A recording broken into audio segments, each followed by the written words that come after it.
Hello, dear friends. You're watching Life Diary. My name is Mikhailu, and today we have a true life story about a chance meeting, lost hope, and how one small moment can change everything. If you enjoy real-life stories about love please subscribe to the channel, like this video, and leave a comment. Your support helps the channel grow. He went to the cinema alone, not expecting anything from the evening. In the darkness, a stranger reached for his popcorn by accident and quietly admitted she hadn't been to the movies since her divorce. That brief, awkward moment led to a conversation neither of them planned. What started as a simple mistake became the beginning of a life-changing story. Hello, my name is Peter. I'm 30 years old, and I work as an engineer. I live alone in a small apartment not far from the city center. It's quiet there. Too quiet sometimes. Most of my days look the same. Work, home, sleep. I don't complain, but I also don't pretend I'm happy. That evening, I went to the cinema not because I was excited about the movie, but because I didn't want to sit alone with my thoughts again. It had been a long week. Deadlines at work, small mistakes that felt bigger than they were, conversations that never really went anywhere. I bought a ticket for a late showing, chose a random seat, and ordered a medium popcorn. I remember thinking that it was strange how something so simple could feel like a small event in an otherwise empty schedule. The theater was already dark when I walked in. A few people were scattered around, couples mostly, some sitting close, some clearly not talking anymore. I found my seat, sat down, and put the popcorn between my knees. I leaned back and waited for the previews to start, trying to slow my breathing, trying not to think about why I was there alone. A few minutes later, someone sat down next to me. I barely noticed at first. Just the sound of a coat brushing against the seat, the faint smell of coffee, something warm and familiar. The screen lit up with the first trailer, and the room fell quiet again. Then it happened. A hand reached into my popcorn. Not careful, not hesitant.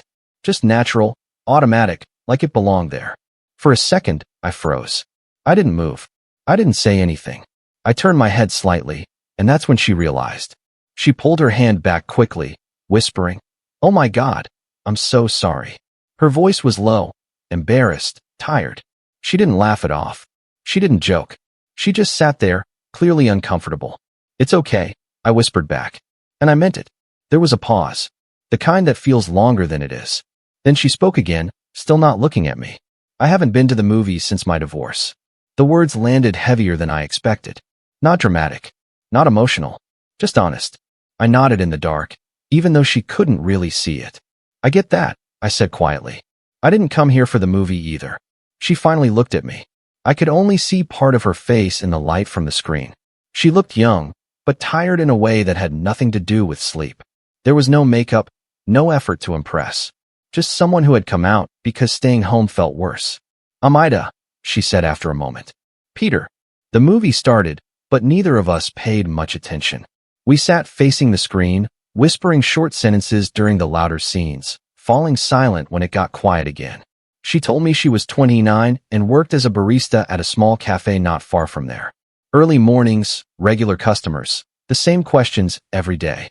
I told her about my job, about engineering projects that always seemed simpler on paper than in real life. We didn't talk about the details of her marriage. She didn't ask about my past either. Somehow, it wasn't necessary yet. It was enough to know that both of us were there because something had ended, and neither of us knew exactly how to start again. At one point, I pushed the popcorn slightly toward her. She hesitated, then smiled softly and took a few pieces. It felt normal. Too normal, maybe. Like something that could have happened years ago, before life became complicated.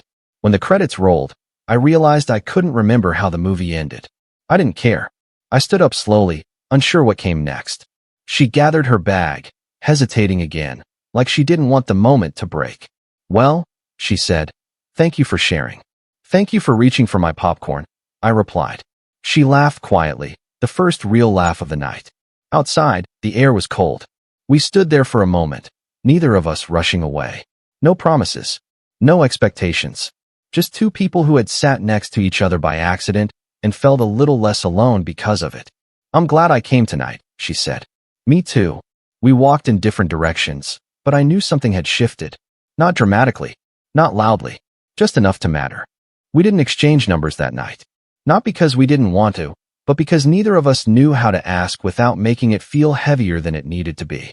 I went home thinking that the moment might stay exactly where it belonged, in the dark of a cinema, between popcorn and whispered sentences. The next morning, work felt slower than usual. I kept replaying small details. The way Ida apologized without smiling, the calm honesty in her voice when she mentioned her divorce, the silence that felt safe instead of awkward. I told myself not to romanticize it. One conversation doesn't change a life. I knew that. Still, something about that evening stayed with me. 3 days later, I went back to the same cinema. I told myself it was a coincidence. Same weekday, same late showing. I bought a ticket without checking the seat number. When I walked in, the room was half full. I scanned the rows without meaning to. She was there. Same coat. Same tired posture. Sitting 2 seats away from where she had been before. When she saw me, her expression shifted, surprise first, then relief, like she had hoped for this but didn't expect it. "You came back," she whispered. "So did you," I said. This time, she didn't reach for my popcorn by mistake. She waited. I pushed it toward her again, and she smiled, more openly now. We watched the first 10 minutes in silence, trying harder than last time. But it didn't last. She leaned slightly closer, careful not to cross a line. "I almost didn't come tonight," she said. I told myself it would be stupid to expect anything. "I didn't expect anything either," I replied. "I just didn't want to sit at home again." That honesty opened something. The movie became background noise as our conversation grew quieter and more real. Ida told me her marriage had lasted less than 2 years. Not because of betrayal or drama, but because of exhaustion. 2 people trying to fix something that never really stood on its own. "We kept saying it would get better," she said. And one day I realized we had been saying that longer than we had ever been happy. I told her about my last relationship. 5 years together. Plans, routines, shared furniture. No fights worth mentioning. No big moments either.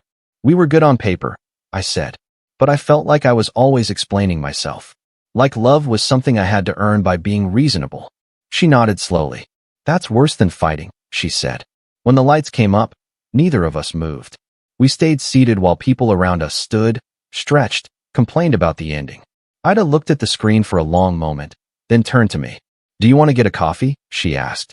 "I know it's late, and I know I should be the one making it." I followed her to a small cafe a few streets away. It wasn't the kind of place that tried to be charming. Just clean tables, soft lighting, and a tired barista behind the counter who nodded at Ida like she knew her story already. We sat by the window. Outside, the street was quiet. Ida wrapped her hands around her cup like she needed the warmth to stay grounded. "At work, I talk all day," she said. "But it's usually the same phrases. How's your morning? Large or small? Card or cash?" I forgot what it feels like to talk without a script. "I design systems for a living," I said. "Sometimes I forget people don't work that way." We laughed. Not loudly, just enough to ease the space between us. She asked about my apartment. I asked about her shifts. We talked about small things, groceries, sleep habits, bad habits we never bothered fixing because no one else was watching anymore. It felt natural, like a conversation that didn't need momentum to keep going. When we stood up to leave, I felt the hesitation again. The moment where one of us would either step forward or let the night end politely. "Can I see you again?" I asked. She didn't answer immediately. She looked at the street, then back at me. "Yes," she said, but slowly. "That's the only way I know how," I replied. We exchanged numbers this time. No promises attached, just an agreement to continue. As I walked home, I realized something important. For the first time in a long while, I wasn't replaying what I said wrong. I wasn't planning how to be better next time. I was just curious. And that felt like a beginning. Die Ruhe hielt nicht lang. In den folgenden Wochen kehrt der Alltag zurück. Und mit ihm die alten Muster. Manike Arbeitet wieder mehr Nachschichten. Ich blieb öfter länger im Betrieb. Nach außen sais aus. Als hatten wir uns gefangen. Doch unter der Oberfläche blieb, was unruhig. Eines Abends kam Manike früher nach Hause als geplant. Ich war noch nicht da. Mein Handy lag auf dem Küchentisch, lautlos, wie immer. Sie sag später, Sie have es eigentlich nicht anwollen. Doch ein Nachricht looked auf. Ein Kuss, sachlich Nachricht von meiner Kollegin. Sie fragt, ob ich noch bleib, etwas für exustelen. Als ich die Wohnung betrat, saß Manike am Tisch. Das liegt Warren, obwohl es draußen noch hell war. Sie sah Michiganin, ruhig, fast gefasst. Sie fragt nicht, wie ich gesen sei. Sie fragt nur, wie oft ich in letzter Zeit länger bleib. Ich antwortet ausweichend. Sagt, das will zu tun sei, das Projekt laufen. Sie nickt und fragt weiter, warum ausgerechnet immer dieselbe Kollegen mir schreit. Ihr Stimme war ruhig, aber ich hort die Entspannung darin. Ich spürt, wie sich etwas in mir zusammenzieht. Ich sagt, dass es nichts zu bedeuten have. Das sei überregier. In dem Moment verandert sich Blick. Sie stand auf, ging ein paar Schritt durch den Raum und blieb dann stehen. Sie sagt, dass sei nicht eifersüchtig sei, sondern müde. Müde davon, immer das Gefühl zu haben, hinter herzelaufen. Die wird treffen Michigan, und ich reagiert defensiv.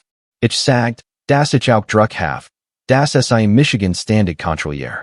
Dass ich Michigan nicht mehr free full. Es waren Satze, die ich lang in mir getrigen hat. Und sei, klar auszusprechen. Jetzt kamen sei ungefiltert heraus. Monika dreht sich zu mir Ihr Stimme wird lauter. Sie sagt, dass Freiheit nichts mit Schweigen zu tun have. Das nahe nicht entstehe, wenn man Dinge verheimlicht. Sie fragt Michigan direkt, ob es wischen mir und der Kollegen mehr sei. Ich sag nein. Aber mein Antwort kam zu schnell, zu glatt. Monika sah Michigan lang und sagt dann, dass es mir glauben will, yes aber nicht mehr kann. Der Streit wird lauter. Alte Vorwurf kamen hoch, Dinge, die wir nie richtig geklärt hatten. Sie warf mir vor, Entscheidungen immer aufzuschieben. Ich warf vor, Michigan zu erdrücken. Irgendwann sagt sei, dass sei nicht mehr wiss, worin sei bei mir sei. Dass sei keinen Mann in Seat wall, der immer erst reagiert, wenn es fast zu spät ist. Ich fühlt Michigan in die gedreht. Statt zu hören, mod ich deit. In einem Moment der wat ging ich ins Schlafzimmer und begann, mein Sacken in ein Tasch zu werfen. Monika folgt mir, sagt, ich soll bleiben, wir müssen reden. Doch ich hort nicht mehr zu. Ich wollte nur raus aus dieser Situation, raus aus dem Gefühl, versagt zu haben. Als ich die Wohnung verließ, wusste ich nicht, wohin ich gehen sollte. Ich setzte Michigan ins Auto und fuhr planlos durch die Straßen. Schließlich schrieb mir mein Kollegen. Sie hat gemerkt, dass ich aufgewählt war, und fragt, ob alles in Ordnung sei. Onlang nachzudenken, antwortet ich ehrlich, dass ich gerade keinen Ort have. Sie bat mir an, vorübergehend bei zu bleiben. Nur ein paar Tage, sagt sei, Abstand zu gewinnen.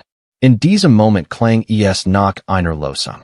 Ich fuhr zu stellt die Tasche ab und setzt Michigan auf die Couch. Es war still, ein anderer Art von Ruhe. Monika blieb in der Wohnung zurück. Später schrieb sie mir ein Nachricht, fragt, ob ich zurückkomme. Ich antwortet nicht sofort.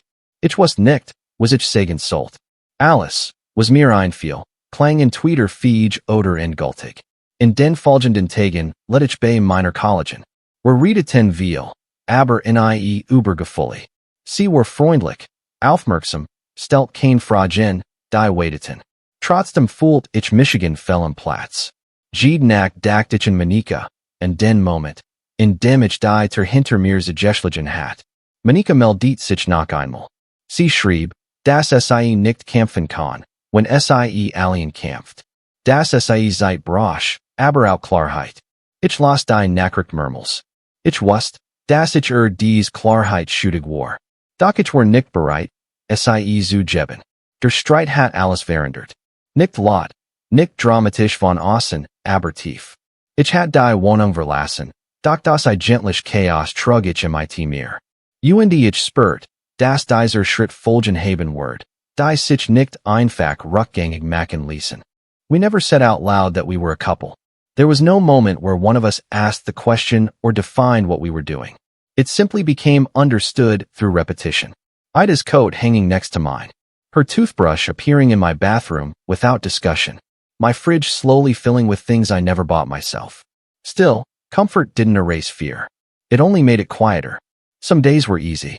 We cooked, watched old movies, complained about work, laughed at things that weren't funny to anyone else. Other days, something invisible stood between us. A pause that lasted too long. A message that came later than usual. A tone that felt distant even if the words were kind.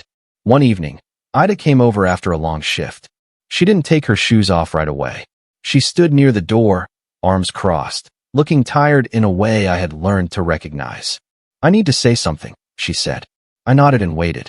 I had learned that rushing moments like this only made them worse. "I keep thinking that one day you'll wake up and realize this is too much," she continued. "That I come with too many cracks." I sat down across from her, careful not to interrupt. "What makes you think that?" She hesitated. "Because that's what happened before. Not suddenly. Slowly. I became someone who needed too much reassurance. I thought about my own habits. How I pulled back when things felt uncertain. How I protected myself by staying calm, by not asking for more than what was offered. I'm afraid of something too," I admitted. "I'm afraid that if I say the wrong thing, you'll disappear. That you'll decide it's safer to be alone." She sat down then, letting out a breath she had been holding. "So we're both scared," she said.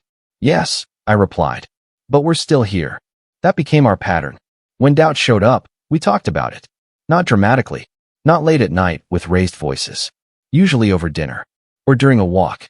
Sometimes even in the middle of a normal conversation that suddenly shifted. Ida told me she struggled with trust. Not because she believed people were dishonest, but because she no longer trusted her own judgment. She had once been so sure, and that certainty had failed her. I told her I struggled with control, that I liked understanding things, predicting outcomes, that relationships didn't follow rules, and that terrified me more than I wanted to admit. There were moments when it would have been easier to pull away, to keep things light, to pretend depth was unnecessary. But we had both done that before, and we knew where it led. One weekend, Ida canceled plans at the last minute. No explanation, just a message saying she needed time. I didn't push. I told her I understood. I meant it. But the silence felt heavier than I expected. 2 days later, she came over. She looked nervous, like she was afraid I would be angry. "I didn't disappear because of you," she said immediately. "I just felt overwhelmed, and I didn't want to take it out on us." I listened. Then I told her something I hadn't planned to say. "When you pulled away," I said, "I felt old fears coming back. But I also realized something. I didn't want to punish you for being honest." She looked at me carefully. "So what do we do when this happens again?" "We tell each other," I said, "and we don't assume the worst." That night, we didn't try to fix anything. We just sat together. Sometimes trust isn't built by action, but by allowing space without breaking connection. As time passed, our conversations turned toward the future without pressure. Ida talked about wanting a home that felt calm. I talked about wanting a family that didn't rely on perfection to function. "I don't want fireworks," she said once. "I want stability. I don't want to feel like I'm auditioning for love," I replied. Those words stayed with us. We learned each other's rhythms. When to speak, when to wait, when to hold on, and when to step back. It wasn't smooth, but it was honest. One evening, as we lay on the couch after another quiet day, Ida turned to me and said, "I think I'm starting to trust this." I didn't answer right away. I reached for her hand instead, feeling the weight of what she had said.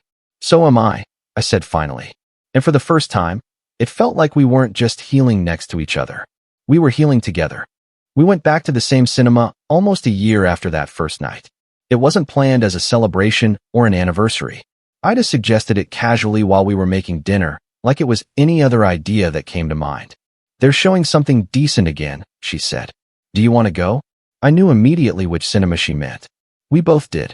We bought the tickets without talking about seats. When we walked in, the room looked smaller than I remembered. Or maybe it felt that way because so much had changed since then. We found our places, sat down, and waited for the lights to dim. I went to buy popcorn. When I came back, Ida looked at the bucket, then at me. "Are you sure this is enough?" she asked. "I figured we'd share," I said. She smiled. When the trailer started, she reached for the popcorn. This time, there was no hesitation, no apology. Her hand met mine briefly, and she didn't pull away. "I wanted to do that on purpose," she whispered. I laughed quietly.